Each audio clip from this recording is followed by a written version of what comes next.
जय श्री कृष्ण। यो न हस्यति न द्वेष्टि न शोचति न काङ्क्षति शुभाशुभ परित्यागी भक्तिमान्यः स मे प्रियः। अध्याय 12 श्लोक 17। व्याख्या। यो न हस्यति न द्वेष्टि न शोचति न काङ्क्षति। मुख्य विकार 4 हैं। एक राग, दूसरा द्वेष, तीसरा हर्ष और चौथा शोक। प्रचलित भाषा में किसी की मृत्यु से मन में होने वाली व्यथा के लिए शोक शब्द का प्रयोग किया जाता है, परंतु यहाँ शोक शब्द का तात्पर्य अंतःकरण के दुखरूप विकार से है। सिद्ध भक्त में ये चारों ही विकार नहीं होते। उसका यह अनुभव होता है कि संसार का प्रतिक्षण वियोग हो रहा है और भगवान से कभी वियोग होता ही नहीं। संसार के साथ कभी संयोग था नहीं, है नहीं, रहेगा नहीं और रह सकता भी नहीं। अतः संसार की कोई स्वतंत्र सत्ता नहीं है। इस वास्तविकता का अनुभव कर लेने के बाद जड़ता का कोई संबंध न रहने पर भक्त का केवल भगवान के साथ अपने नित्य सिद्ध संबंध का अनुभव अटल रूप से रहता है। इस कारण उसका अंतःकरण राग द्वेषादि विकारों से सर्वथा मुक्त होता है। भगवान का साक्षात्कार होने पर ये विकार सर्वथा मिट जाते हैं।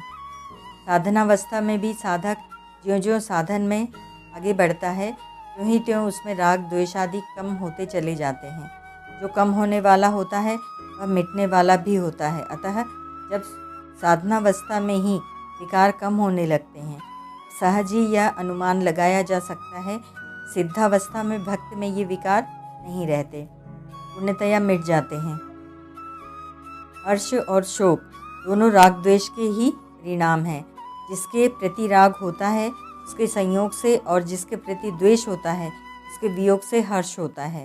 इसके विपरीत जिसके प्रति राग होता है उसके वियोग या वियोग की आशंका से, और जिसके प्रति द्वेष होता है उसके संयोग या संयोग की आशंका से शोक होता है। सिद्ध भक्त में राग द्वेष का अत्यंताभाव होने से स्वतः एक साम्यावस्था निरंतर रहती है, इसीलिए वह विकारों से सर्वथा रहित होता है। जैसे रात्रि के समय अंधकार में दीपक जलाने की कामना होती है, दीपक जलाने से हर्ष होता है, दीपक बुझाने वाले के प्रति द्वेष या क्रोध होता है, और पुनः दीपक कैसे जले ऐसी चिंता होती है।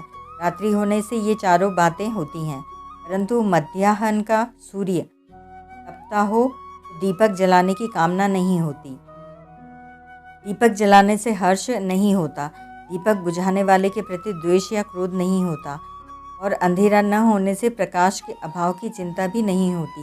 इसी प्रकार भगवान से विमुख और संसार के सम्मुख होने से शरीर निर्वाह और सुख के लिए अनुकूल पदार्थ परिस्थिति आदि के मिलने की कामना होती है। इनके मिलने पर हर्ष होता है, इनकी प्राप्ति में बाधा पहुँचाने वाले के प्रति द्वेष या क्रोध होता है, और इनके न मिलने पर कैसे मिले ऐसी चिंता होती है। परंतु जिसको माध्याह्न के सूर्य की तरह भगवत प्राप्ति हो गई है उसमें ये विकार कभी नहीं रहते, वह पूर्ण काम हो जाता है। अतः उसको संसार की कोई आवश्यकता नहीं रहती। शुभाशुभ परित्यागी, ममता आसक्ति और फलेच्छा से रहित होकर ही शुभ कर्म करने के कारण भक्त के कर्म अकर्म हो जाते हैं।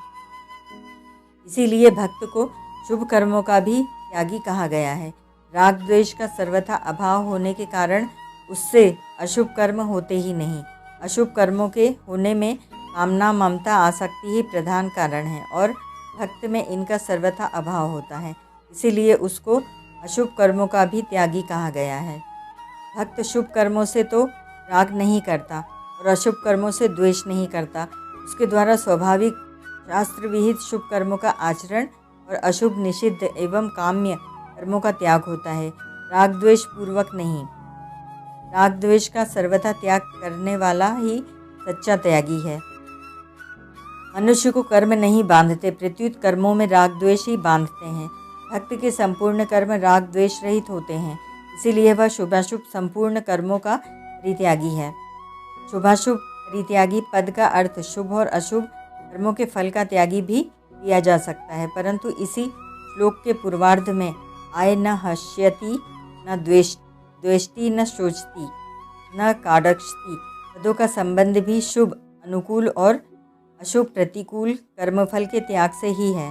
अतः यहाँ शुभाशुभ परित्यागी पद का अर्थ शुभाशुभ कर्मफल का त्यागी मानने से पुनरुक्ति दोष आता है। इसीलिए इस पद का अर्थ शुभ एवं अशुभ कर्मों में राग द्वेष का त्यागी ही मानना चाहिए। भक्ति मान्य समय प्रिय। भक्ति की भगवान में अत्यधिक प्रियता रहती है। उसके द्वारा स्वतः स्वाभाविक भगवान का चिंतन स्मरण भजन होता रहता है।